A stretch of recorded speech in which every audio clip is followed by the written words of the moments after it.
a gente fala de sexualidade, a conversa vai ficando mais simples, as coisas vão ficando menos pesadas, a gente vai desmistificando alguns mitos que a gente tem, e com isso, e a gente vai trocando ideias, e aí a gente vai vendo que falar de sexualidade não é uma coisa assim tão pesada quanto a gente imaginava que poderia ser. Porque ele se torna pesado quando a gente não tem conhecimento e nem treino para a gente falar de sexualidade. Até porque a gente fala de sexualidade mesmo sem a gente saber. Para vocês terem uma ideia do quanto é fácil falar de sexualidade. Então, quando a gente, por exemplo, transmite as nossas crenças, quando eu falo, sei lá, tá lá na televisão passando um anúncio que tem uma mulher fazendo alguma coisa e eu emito algum julgamento sobre o comportamento dessa mulher, eu tô falando de sexualidade. Né? Quando eu em casa tenho uma postura que eu acho que eu tenho que servir a todo mundo, eu tô falando de sexualidade. Eu estou ensinando para minha filha que mulher é subserviente, eu estou ensinando para o meu filho que mulher é subserviente, que mulher obedece. Quando eu digo não, quando a minha filha me faz uma pergunta sobre sexualidade, eu também estou falando de sexualidade. Eu estou dizendo para ela, olha, esse assunto de sexualidade eu não suporto falar. Quando eu digo sim, eu também estou falando de sexualidade. Eu estou dizendo para minha filha, olha filha, pode conversar comigo que eu suporto esse tipo de conversa. Então, falar de sexualidade, né, a gente fala mesmo sem a gente saber.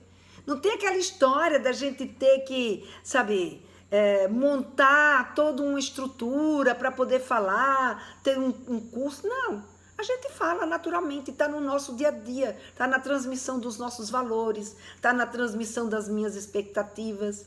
Quando você põe um nome no seu filho, ou põe um nome na sua filha, você já gerou expectativa. E por gerar expectativa, por exemplo, se eu ponho o nome do meu filho de Guilherme, eu ponho o nome de Guilherme porque é um nome forte, porque Guilherme significa uma pessoa que tem, como é que diz, personalidade, uma pessoa que sabe o que quer. Quando o meu filho vai fazendo coisas que não correspondem àquilo que eu criei de expectativa, eu vou moldando ele.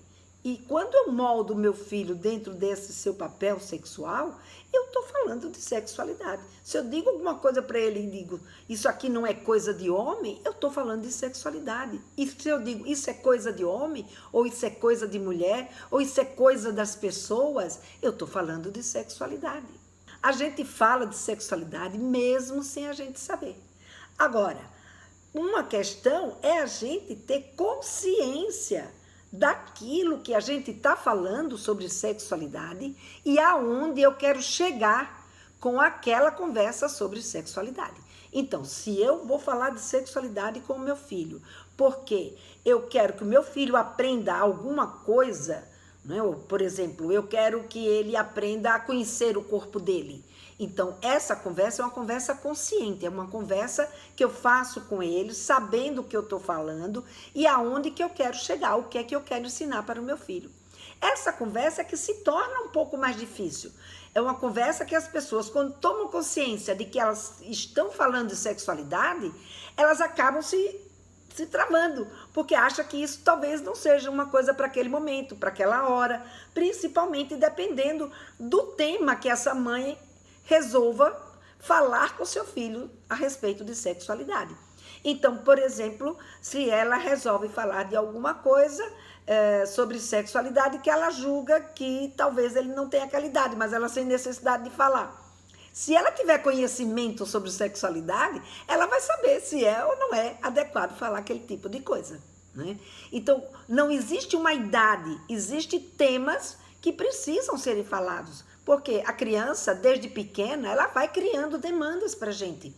Então, ela vai perguntando, ela quer saber se ela é menino, se ela é menina, ela quer saber por que ela é menina e ela tem uma genitália diferente do menino que tem um pênis e ela tem uma vulva, ou ela tem uma pepeca, ou ela tem uma cocota, ou ele tem um pintinho ou um pinto, enfim, de acordo com a nomenclatura que você usar em casa.